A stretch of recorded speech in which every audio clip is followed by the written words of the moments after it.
c'est les vins de la maison. Sous la robe, épisode 4. La bouteille. Bonjour et bienvenue dans l'épisode 4 de Sous la robe. Après avoir parlé du sol et de cépage, nous allons évoquer aujourd'hui quelque chose qu'a priori vous avez tous croisé dans votre vie. La bouteille de vin. Vous en avez sans doute tenu une entre vos mains, oui, mais l'avez-vous bien observée ? Savez-vous décrypter tout ce qu'elle a à vous dire ? Ou même deviner ce qu'elle ne vous dit pas ? C'est ce que nous allons faire avec Bastien Tardieu, négociant à Lourmarin. Tu peux reculer ? Encore un peu, encore un peu, encore un peu. Stop ! Encore un tout petit peu si tu veux. Encore un tout petit peu. Stop ! Tiens, d'ailleurs, nous venons de finir de nous garer. Solène, l'as du volant, a même réussi un magnifique créneau. Très bien, très bien. Ah là, t'es bien là. Est-ce que ça vous choque, monsieur, ce créneau là ? Non, Pas mal. non, parfait. Eh ben voilà. Nous avons un peu marché dans ce petit village du Vaucluse qui ressemble à une carte postale et sommes arrivés chez les Tardieu. Bonjour. Enchanté. Bonjour. Et du coup, c'est Bastien. Sébastien, moi j'ai une méditation à faire, donc Sébastien. Ben, c'est bien, C'est la nouvelle génération. Ok, ça marche. Donc Bastien Tardieu, je suis œnologue de formation, donc j'ai fait toutes mes études à Montpellier, donc BTS plus de diplôme d'œnologie, et ensuite j'ai rejoint donc le domaine familial. C'est la première génération, hein, ça a été créé de toutes pièces par mon père Michel en 1994. Et donc j'ai rejoint en 2010 et entre-temps j'ai un petit peu voyagé à l'étranger pour découvrir d'autres manières d'appréhender le vin, de vinifier du vin, donc principalement en hémisphère sud, donc Australie et Nouvelle-Zélande. Donc là, on descend dans Voilà, là c'est la salle de dégustation. la salle de dégustation. C'est là où les assemblages. Donc j'ai ramené le Côtes-du-Rhône Guy Louis, ensuite le bec fin, donc un Côtes-du-Rhône village, et ensuite un cru Gigondas. C'est parfait ce que tu as ramené parce que pour un client qui voudrait acheter des bouteilles, déjà, le fait que ce soit Côtes-du-Rhône village Gigondas, un cru, ça veut dire 3 degrés d'appellation différents. Est-ce que tu peux m'expliquer un peu justement cette pyramide des crus dans les Côtes-du-Rhône ? Ouais, donc bon, c'est vrai qu'il y a une pyramide, donc il y a une base qui est le Côtes-du-Rhône. Ensuite, il y a le Côtes-du-Rhône village communal, donc avec le nom de la commune, comme par exemple Roex, comme Séguré, Sablé, voilà. Et ensuite, le cru Gigondas. Et plus on monte dans la pyramide, et plus les règles sont plus contraignantes, entre guillemets, pour le vigneron, en termes de production. Donc, c'est-à-dire qu'il y a un certain encépagement à garder, il y a un certain mode de conduite au niveau de la vigne, la taille qu'il peut utiliser ou ne pas utiliser, etc. etc. Donc, voilà. Ça veut dire un cahier des charges à chaque fois précis. Et ça, déjà, pour le consommateur, j'imagine, bon, alors après, il faut qu'il aille peut-être chercher dans le cahier des charges, mais c'est une première indication dans ce qu'il Voilà, achète. tout ça, c'est bien évidemment pour garantir une certaine qualité. Après, c'est à l'image du système français, il y a beaucoup de contre-exemples et beaucoup d'exceptions. C'est-à-dire que, bien évidemment, quand on parle de terroir, donc il y a le climat, le sol, mais il y a quand même l'être humain qui est au cœur. Donc il y a des vignerons, des producteurs talentueux, et qui font des fois des Côtes-du-Rhône bien meilleurs que certains producteurs qui sont en cru. Voilà. Parce qu'ils appliquent les mêmes règles, aussi bien à leur Gigondas qu'à leur Côtes-du-Rhône. Et ça, tu n'as pas tellement moyen de le savoir en regardant juste l'étiquette. Mais Là, par contre, c'est la force du nom du producteur, de la marque, quoi, entre guillemets, quoi, qui sera gage de qualité aussi. ensuite, il y a une année. Ça, qu'est-ce que ça signifie ? Donc, eh bien, le millésime, donc il y a une obligation, en tout cas sur les crus, de mettre le millésime. L'année où on a cueilli les raisins, c'est l'année de la récolte. Tout à fait, c'est l'année de la récolte. Ça, c'est intéressant. C'est peut-être quand tu es vraiment novice en vin, je ne comprends pas très bien quand on dit 87, c'était une belle année, ou 93, qu'est-ce qu'on en a bavé. En fait, il s'agit surtout, dans ces cas-là, quand on parle de ça, de climat en réalité. De climat, oui, tout à fait. Bon, bien sûr, donc la vigne reste quand même dans le monde de l'agriculture et le producteur est intimement lié au climat. Donc, il compose avec tout ce qui s'est passé le long du cycle végétatif et au moment de la récolte.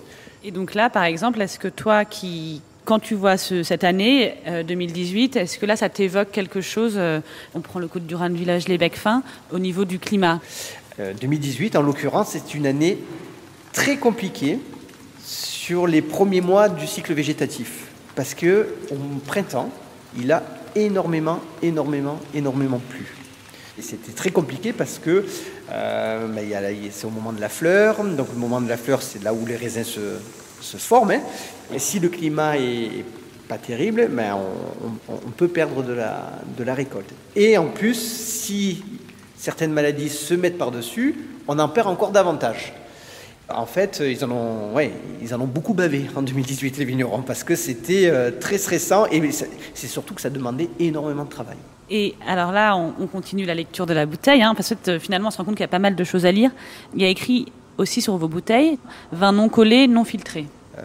Le collage, c'est pour stabiliser le vin d'un point de vue apparence, pour pas avoir de sédiments, pour pas avoir de petits dépôts, voilà. Tandis que la filtration, voilà, c'est pour éviter d'avoir des développements microbiens dans le vin. Qu'est-ce que ça voudrait dire si vous aviez du vin collé? Donc, on rajoute une colle dans le vin. Par exemple, on peut rajouter la bentonite, par exemple, tout simplement. C'est de l'argile, c'est une poudre, ni plus ni moins, ça ressemble presque à du smecta, pour vous donner une idée. Donc c'est d'origine naturelle, attention, il faut le diluer à l'eau, mais bon voilà, donc ça sous-entend quand même qu'il faut rajouter un petit peu d'eau dans le vin, quoi. Et c'est pour ça parce que c'est pas obligatoire d'écrire vin non collé, non filtré, donc j'imagine que vous l'écrivez aussi parce que c'est quelque chose que vous revendiquez dans votre mode d'élevage, et donc ça dit aussi pas mal de choses sur vous, en réalité, sur les vins que vous souhaitez faire. Voilà, après c'est pour dire, voilà, on traite le vin de manière très, on va dire, la plus douce possible.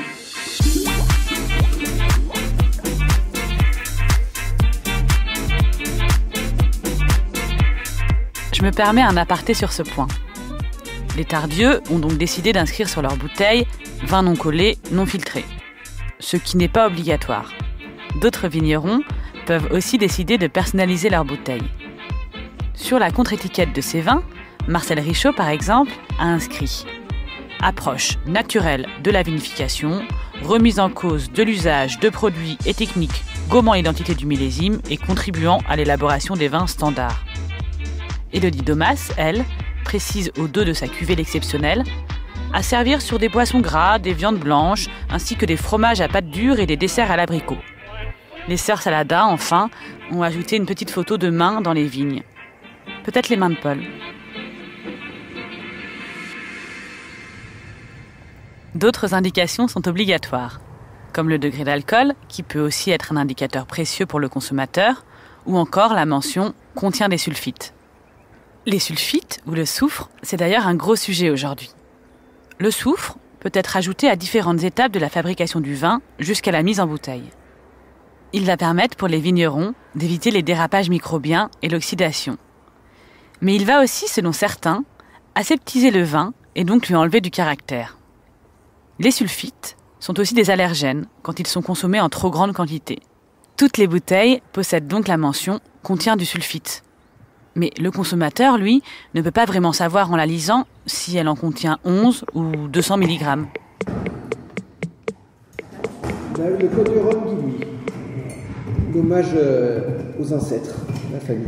Oui, parce que tu as lu la famille Tardieu, mais c'est Guy, c'est le nom. Donc le prénom donc, de mon grand-père, Guy, et le prénom de mon grand-oncle, Louis. Voilà. Vous, il y a écrit en haut famille Tardieu et en dessous Tardieu-Laurent. Est-ce que tu connais l'histoire? C'est les noms de mon père et de l'associé, de l'ex-associé, puisqu'on lui a racheté ses parts en 2008. Et c'est à ce moment-là qu'on a intégré donc, sur l'étiquette famille Tardieu. Pour dire, voilà, Tardieu-Laurent, on est connu, c'est la marque, entre guillemets. Par contre, ça appartient à la famille Tardieu. Aujourd'hui, on trouve différents types de bouteilles et qui souvent disent déjà quelque chose sur peut-être le vin qu'on va boire. Est-ce que tu peux me décrire justement cette espèce de... moi, je vais essayer de te le décrire moi, mais je vois un espèce d'homme raisin. Ouais, c'est notre dieu, hein. C'est Bacchus. Voilà. On l'a toujours mis, alors il était sous d'autres formes, mais il a toujours été présent sur nos étiquettes, le Bacchus.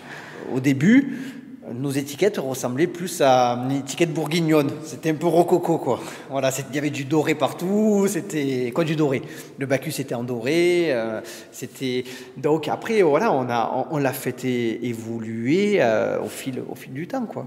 Pour garder vraiment l'essentiel avec l'appellation, le nom de la cuvée éventuellement, et le millésime, et après tout placarder sur la contre-étiquette. Faire des étiquettes plus épurées, moins rococo, peut-être ça fait moins peur aux consommateurs qui gardent moins les vins qu'il y a 30 ans, quoi. Peut-être. C'est vrai que quand on voit une étiquette avec des blasons, tout ça, on se dit, ouh là là, qu'est-ce que c'est ce vin? Est-ce que c'est Menegarde? C'est Menanani? Donc peut-être que ça peut induire une certaine appréhension aux consommateurs, en se disant, oula, je pense que je suis pas fait pour ce type de vin parce que je vais pas le comprendre, quoi. Et là, on a aussi une bouteille qui a une forme particulière parce que tu as mis à côté des bouteilles de Côte-du-Rhône Village et Gigondas, un château Pipeau, un Saint-Émilion Grand Cru. On voit que c'est pas la même forme de la bouteille. Est-ce que tu peux décrire cette forme? Alors, c'est pas très, très facile. Est-ce qu'elle est typique des Côtes-du-Rhône? Oui, alors la forme, alors il y a deux types de bouteilles. Il y a la bordelaise, qui est celle-là.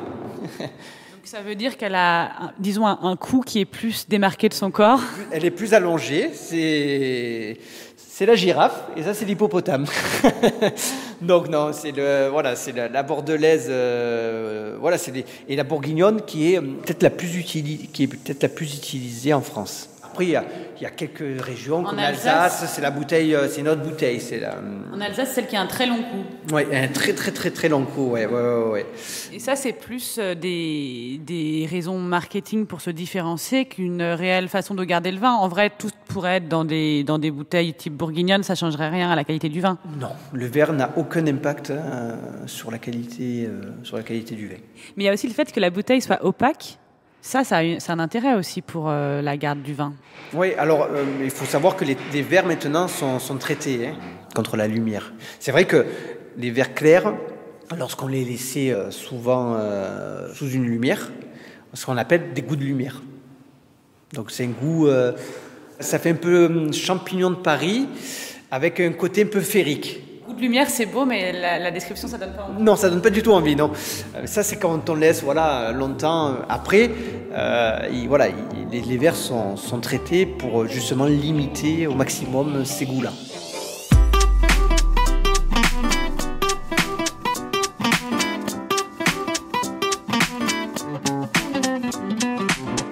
Une autre chose qui intéresse beaucoup les consommateurs et qui influe sur leur achat du vin est le bio. Selon une étude de 2020 de l'agence Bio et OpinionWay, pour 41% des sondés, c'est le premier critère d'achat. On reconnaît les bouteilles de vin bio au petit logo vert en forme de feuille. Cela signifie notamment que certains traitements des vignes sont interdits, mais aussi que le nombre de sulfites dans la mise en bouteille est limité. Élodie Domas, dans l'épisode 1, vous parlait, elle, de la biodynamie. C'est encore un autre label, visible sur la bouteille avec le logo Déméter ou Biodivin. Là encore, le cahier des charges est exigeant pour la culture de la vigne et limite aussi le soufre à la mise en bouteille. Enfin, le tout nouveau label Vin Méthode Nature indique, lui, entre autres choses, que les vins ne contiennent aucun sulfite ajouté. Voilà quelques infos qui peuvent vous être utiles au moment d'acheter votre bouteille. Mais revenons à l'Ourmarin. J'ai posé à Bastien une question qui me taraudait beaucoup. Est-ce que le bouchon en liège est vraiment important quand on achète du vin? Ça dépend du type de vin qu'on veut faire. C'est vrai que, par exemple, sur des vins, moi, une capsule à vis, ça me fait pas bizarre de voir un vin en capsule à vis. Et pour la conservation du vin, ça change rien? Non, il n'y a pas plus hermétique qu'une capsule à vis. Donc en réalité, le bouchon de liège, parce que je sais que les Français tiennent beaucoup au bouchon de liège, et même moi, les premiers vins que j'ai ouverts en capsule à vis, je me disais, oula, justement, j'ai l'impression d'ouvrir un soda. En réalité, c'est plus pour le prestige et parce qu'on est culturellement habitué à ça que pour une réelle conservation. Oui, c'est plus une question de culture et de tradition qu'autre chose. Voilà. Et peut-être pour le bruit aussi. Je pense que le doux son d'un bouchon qu'on enlève d'une bouteille, je pense que ça plaît beaucoup aussi. C'est plus agréable que le craquement d'une capsule à vis, quoi.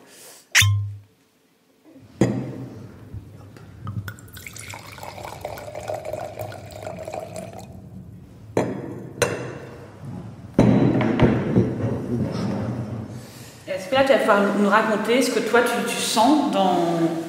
Surtout que tu as une formation d'œnologue, donc c'est parfait. Ce que tu sens quand tu sens ce vin, ce que ça t'évoque? C'est l'archétype du bon vin méditerranéen, dans le sens où voilà, c'est très épicé, et puis il y a le côté très très garrigue qui ressort, avec ce côté un petit peu thym, romarin, un peu de genièvre. Voilà, puis après, il y a des épices, avec un côté légèrement poivré, un petit peu de piment, de paprika. Voilà, c'est vraiment au premier coup de nez, voilà, on arrive plus ou moins à situer quand même où est fait le vin. Et c'est l'essentiel justement quand on produit un vin. Pour moi, en tout cas, en tant qu'amateur, c'est quand quelqu'un goûte un vin, il faut qu'il puisse identifier où il est produit. Voilà, ça c'est le plus important.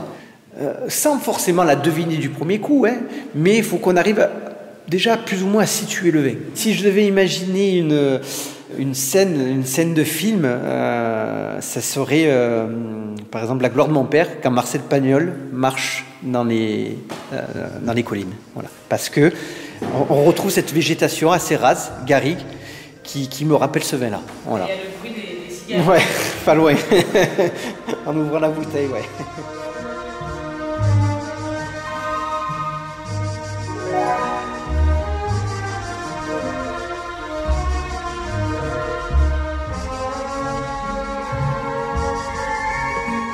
C'est donc sur le doux bruit des cigales que l'on vous quitte. À demain. Et habillez-vous chic s'il vous plaît, car nous irons déjeuner dans un palace avec la chef Séverine Sagnier, passionnée d'accords mets vins et de Côtes-du-Rhône. Ce qui tombe bien. N'oubliez pas, l'abus d'alcool est dangereux pour la santé, à consommer avec modération.